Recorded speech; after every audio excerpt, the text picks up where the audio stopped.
55,000 వరకు దిగిరానున్న బంగారం ధరలు ఏంటి కామెడీయా? 92,000 ఉన్న బంగారం ధర ఒకటి కాదు రెండు కాదు ఏకంగా 55,000కి పడిపోవడమా? మాకు నమ్మకం లేదోరా అని డైలాగ్ అందుకుంటారేమో, కానీ ఇది మీరు నమ్మినా నమ్మకపోయినా ముమ్మాటకి నిజమంటే నిజం. ఇది నేను చెప్తున్న మాట కాదండి, నేషనల్ లెవెల్ విశ్లేషకులు చెప్తున్న మాట. ఎందుకంటే గ్లోబల్ లెవెల్లో ఆర్థిక పరిస్థితులు, మారుతున్న డిమాండ్, మన ఇండియన్ రూపాయి స్థిరపడటం లాంటి విషయాలు గోల్డ్ రేట్ ని ఎఫెక్ట్ చేస్తాయని అంచనా వేస్తున్నారు. ఇప్పుడు బంగారం ధర 90,000 పైననే ఉంది. కాబట్టి ఇలాంటి గోల్డెన్ ఆపర్చునిటీ మళ్ళీ రాదు.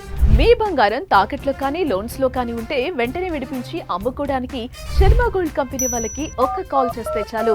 వాళ్లే మీ ఇంటికి వచ్చి వివరాలు అడిగి తెలుసుకుని వెళ్లి తాకట్లో ఉన్న బంగారాన్ని విడిపించి ఆ రోజు ఆన్లైన్ ధరకి కొనుగోలు చేసి మిగిలిన అమౌంట్ ని మీకు ఇస్తారు. ఇప్పుడే మీరు తాకట్టు బంగారాన్ని అమ్ముకుంటే లాభం పొందుతారు. సో తాకట్లో ఉన్న మీ బంగారాన్ని విడిపించుకోవాలంటే శర్మ గోల్డ్ కంపెనీ వాళ్ళకి కాల్ చేయండి.